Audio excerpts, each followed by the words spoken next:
सर्व विजय सप्तम्यां महापातक नाशनम।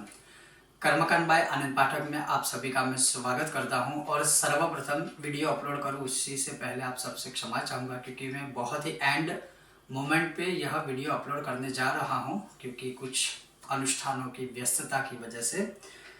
तो कल यानी 25 जून रविवार युक्त सप्तमी, जिसे हम भानु सप्तमी कहते हैं, और भानु सप्तमी के विषय में आप सबने सुना भी होगा, जाना भी होगा, और पंचांगों में या जो भी आप कैलेंडर यूज करते होंगे उसमें लिखा होता है भानु सप्तमी। तो भानु सप्तमी किसे कहते हैं? तो जब रविवार होता है और सप्तमी होती है तो उसे भानु सप्तमी कहते हैं, जिसका वर्णन शास्त्रों में बहुत लिखा है। लेकिन जो मैं बात कर रहा हूं कल अर्थात 25 जून 2023 रविवार की, ये भानु सप्तमी तो है ही, लेकिन एक ऐसी सप्तमी का योग बन रहा है हमारे शास्त्रों के अनुसार जिस दिन उपासना, जप, तप, व्रत, होम, उपवास आदि करने से, श्राद्ध आदि करने से बहुत ही महान पुण्य फल की प्राप्ति होती है।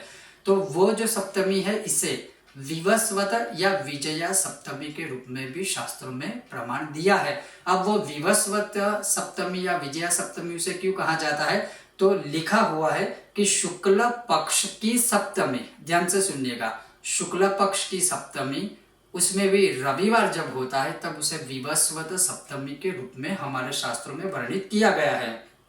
जैसे लिखा हुआ है कि अमावस्या तो सोमेन, सप्तमी भानुना सह, चतुर्थी भूमि पुत्रेण सोमपुत्रेण चष्टमी, स्नानम दानम तथा श्राद्धम सर्वम तत्राक्षयम भवेत्। अर्थात सोमवारी अमावस्या या सोमवती अमावस्या का जैसे महत्व है, वैसे ही जैसे अंगारक की चतुर्थी तिथि का महत्व है, वैसे ही सप्तमी भानुना अर्थात भानु सप्तमी का महत्व है। और उसमें लिखा है कि इस दिन स्नानम दानम तथा श्राद्धम सर्वम तत्राक्षयम भवेत्। जो कोई मनुष्य इस दिन तीर्थ स्नान, दान, श्राद्ध आदि करता है वह अक्षय फल को प्राप्त करता है। दूसरा भी प्रमाण है, जैसे कि शुक्ल पक्षस्य सप्तम्यां यदादित्य दिनं भवेत् सप्तमी विजया नाम तत्र दत्तं महत् फलं स्नानं दानं तपो होम उपवासस्तथैव च। अर्थात शुक्ल पक्ष की सप्तमी जिसे आदित्य दिनम अर्थात रविवार युक्त होती है उसे सप्तमी विजया या विजया सप्तमी के रूप में जानना चाहिए। और फिर उसमें लिखा है कि स्नानम दानम तपो होम उपवासस्तथैव च। जो कोई मनुष्य इस दिन तीर्थ स्नान करता है, दान करता है, उपवास करता है, तप करता है, होम करता है, वह महान पुण्य फल की प्राप्ति करता है। साथ में ये भी लिखा है कि सर्व विजय सप्तम्यां महापातक नाशनम, सभी सप्तमियों का आपको पुण्य फल मिलता है और महान पापों का विनाश होता है। ये प्रमाण हो गया। अब हमें करना क्या है इस दिन? तो जैसे प्रातःकाल उठने के बाद या प्रातःकाल उठने के बाद जब आप, अगर संभव है, मैं कहूँगा संभव है, तो प्रातःकाल तीर्थों में स्नान कीजिए। तीर्थों में स्नान नहीं कर सकते देश काल समय या संयोगवश, कोई बात नहीं। जब आप प्रातःकाल स्नान करते हो तब गंगा आदि सभी तीर्थों का स्मरण कीजिए, जितने भी आपको नाम याद हो वो, तो भी आपको तीर्थ स्नान का फल प्राप्त होगा। उसके बाद स्नान हो गया, उसके बाद भगवान सूर्य नारायण को तांबे के कलश में जल लेकर केवल सिंपल यह मंत्र ओम सूर्याय नमः बोल के भगवान सूर्य को अर्घ्य दे दीजिए। अर्घ्य दे देने के बाद सिर्फ 3 पाठ आदित्य हृदय स्तोत्र के कीजिए, क्योंकि सूर्य उपासना का बहुत ही विशेष महान पर्व या आराधना इस दिन मानी गई है। और सूर्य उपासना से जैसे मान लीजिए कि शांति प्राप्त होती है, पितृदोष निवारण होता है, जन्म कुंडली में सूर्य अगर कमजोर है तो वो भी अच्छा होगा, आंखों से जुड़ी समस्याएं है तो उससे भी कहीं ना कहीं राहत मिलती है। कहने का तात्पर्य है कि सूर्य उपासना अगर करनी है तो आप इस दिन अवश्य ही कर सकते हो। अब ये तो हो गया प्रातः काल का नित्य कर्म या प्रातः कर्म। उसके बाद जो भी आप अपने नित्य डेली रूटीन में पूजा पाठ आदि करते हो उसको स्किप नहीं करना है, वो आपको करना ही करना है। लेकिन जैसे इसका महत्व जो खास करके बताया है, स्नानम हो गया, भगवान सूर्य को अर्घ्य दिया, आदित्य हृदय का पाठ किया, अपना नित्य कर्म किया और उसके पश्चात दान कीजिए। अब दान क्या करना है वो जरूरी नहीं है, दान कुछ भी कर लीजिए, कोई भी दान करोगे आपको महान पुण्य फल की प्राप्ति होगी और अक्षय फल शुभ फल प्राप्त होगा जिसका कभी क्षय नहीं होता है। तो चाहे वो किसी जरूरतमंद को दीजिए, चाहे किसी ब्राह्मण को दीजिए, ब्राह्मण दंपत्ति को दीजिए, किसी निर्धन को दीजिए, या कोई ऐसे देवालय शिवालय या मंदिर में दीजिए कि जहां जरूरत हो वहां दान कीजिए। थोड़ा सा ही सही लेकिन दान कीजिए। स्नान हो गया, दान हो गया। तपोहोम, तप कीजिए। अब तप का मतलब है कि अपने इष्ट देवता का कोई एक आसन लगाकर, सुखासन में, स्वस्तिकासन में, पद्मासन में, किसी भी आसन में, अगर अस्वस्थ हो तो आप जहां पर बैठे हो वहां बैठे बैठे भी भगवान का मानसिक यथाशक्ति जाप कीजिए। होम, अगर धन से आप धन प्राप्त करना है, आप ऋण से, कर्ज से आप पीड़ित हो, आकस्मिक धन की प्राप्ति करनी है, विद्या आदि प्राप्त करनी है, तो उस देवी या देवता का यज्ञ कीजिए या अपने लिए करवाइए। अगर जैसे मैं बात कहूं कि श्री सूक्तम यज्ञ विशेष फलदायी होगा, क्योंकि सप्तमी में यज्ञ का, जैसे मैंने कहा कि यह फल तो प्राप्त होगा ही होगा, लेकिन उसके अलावा आषाढ़ गुप्त नवरात्रि भी चल रही है। तो नवरात्रि माँ दुर्गा की आराधना का विशेष पर्व है, तो अवश्य ही सभी कामना पूर्ण होगी। तो होम भी हो गया। अब इसके पश्चात सर्व विजय सप्तम्यम, हर प्रकार से विजय दिलाने वाली यह महान सप्तमी है, इसमें कोई संदेह मत रखिए।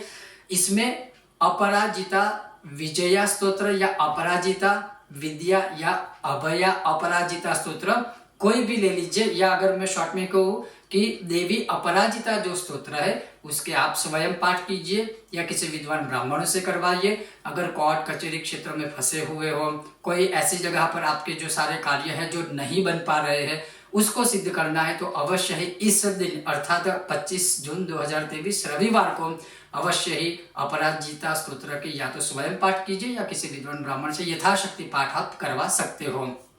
अब इसके अलावा जैसे श्राद्धम, तो अब ये भी प्रश्न होगा कि श्राद्धम क्यों, तो यहाँ लिखा है कि इस सप्तमी तिथि में जो विवस्वत नाम से प्रचलित है, इस सप्तमी में अगर आपकी जन्म कुंडली में पितृदोष है, पितृदोष से पीड़ित हो, या फिर भूत प्रेत आदि ऐसी कोई अन्य चीजों से आप पीड़ित हो, विष्णु सहस्त्र का एक पाठ केवल कर दीजिए, या फिर रुचिमुनिकृत जो पितृस्तोत्र है वो आप कर सकते हो, जिसका वीडियो हमने ऑलरेडी बनाया है।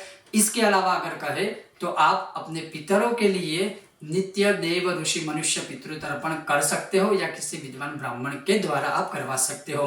कहने का तात्पर्य है कल का जो दिन है वो बहुत ही अद्भुत एवं श्रेष्ठ है। अब ये सारी चीजें मैंने आपको साधना विधान उपासना बताया जो शास्त्र में है। इसके बाद लिखा है कि उपवास तथैव च, वो उपवास कैसे करना है। पहला नियम, गर्भवती महिलाओं को, छोटे बच्चों को और जो अस्वस्थ है उन्हें उपवास करने की आवश्यकता बिल्कुल भी नहीं है। अब जिन्हें उपवास करना है वो कैसे करें। एक प्रकार पूरा दिन, रविवार कल का पूरा दिन बिना नमक वाला खाना खाइए, एक उपवास का ये प्रकार है। दूसरा उपवास का प्रकार है एक समय आप अन्न का आहार कीजिए और एक समय केवल फलों का आहार कीजिए। ये दो प्रकार से आप उपवास कर सकते हो, और इसी उपवास के साथ साथ जो मैंने आपको साधना विधान आदि बताया है वो भी आप कर सकते हो।